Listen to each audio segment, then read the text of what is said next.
With Israel and the United States continuing to carry out coordinated strikes against Iran, a key question now is how Israel decides when its part of the campaign ends. Israel should stop, as soon as the United States decides that it wants to stop.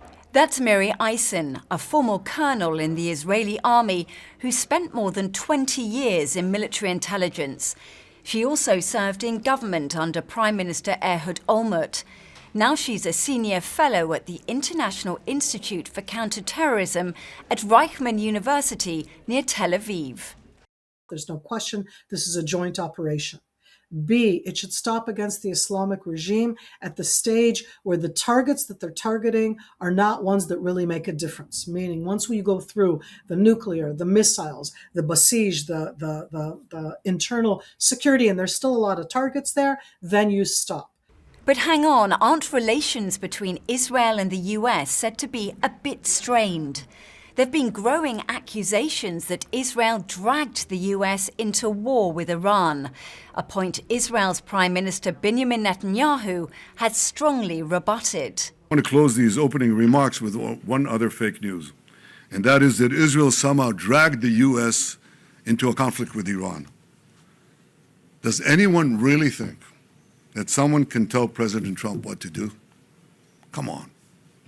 President Trump always makes his decisions on what he thinks is good for America, and may I add, I think what is also good for future generations. Eisen believes the accusation that Israel forced the US to join this war is ridiculous. With all due respect, Israel is 10 million people, and the United States is 350 million.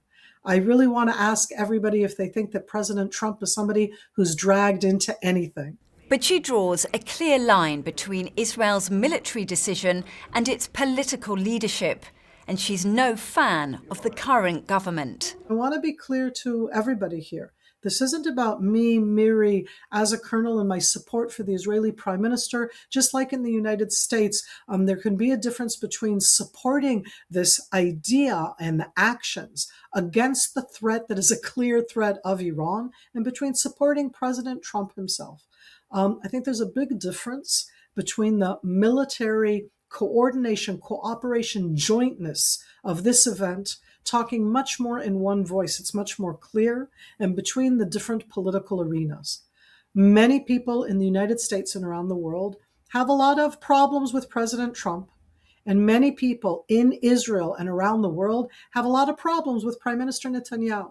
And for the moment, I'm saying as somebody who does not support my prime minister on so many actions that he's taken. In Israel right now, there's over 90% support for this action, joint action with the US against the Islamic regime. And that needs to be said.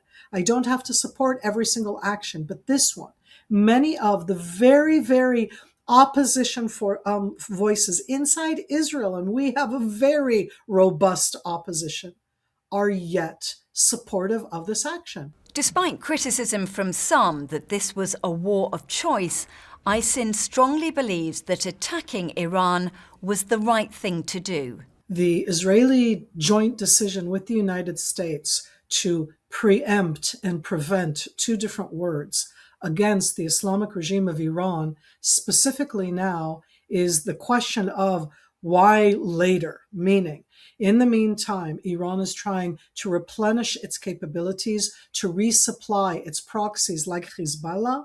And at this stage, where it is much weaker, at this stage when the people inside Iran tried to demonstrate and were massacred inside Iran by their own regime, as a timetable, that is the right time. But didn't the US and Israel destroy much of Iran's nuclear facilities in June last year in their 12-day war? What was done in June was effective. What's doing now is effective and impacting. I will never use the word destroy.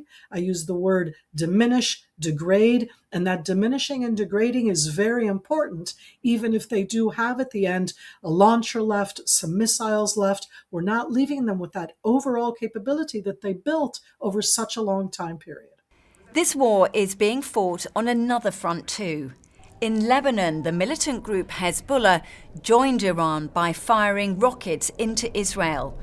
Israel responded by bombing southern Lebanon and the capital Beirut, saying it was targeting Hezbollah facilities. The Lebanese government says more than 1 million people have been displaced. Questions are now being asked about Israel's intentions in southern Lebanon. I don't know to say the future of southern Lebanon. I know that Israeli policy in the last 2.5 years, in the aftermath of the October 7th attack, when Hamas attacked directly into Israel, has a direct impact on Israeli policy when it comes to Lebanon.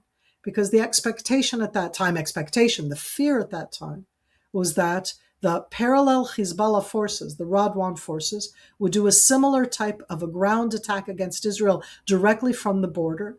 That is what mainly Israel was trying to, again, diminish and degrade in 2024 when Israel went on the offensive against Hezbollah, but we did not destroy. They still have a lot of capabilities left.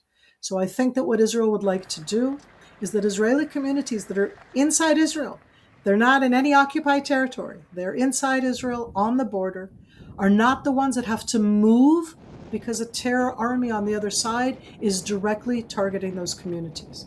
And that's why the term buffer zone has come up, because Hezbollah has been using direct anti-tank missiles, drones. I mean, as I'm speaking to you right now, every time we're talking, there are drone infiltrations, missiles without any alert, ATMs fired at those communities. I'm talking about towns, villages, cities inside Israel. So yes, it may be a buffer zone. It may just be for a time, but it's to make sure that those capabilities cannot directly attack into the Israeli communities. Lebanon is not the only country feeling the consequences of this war.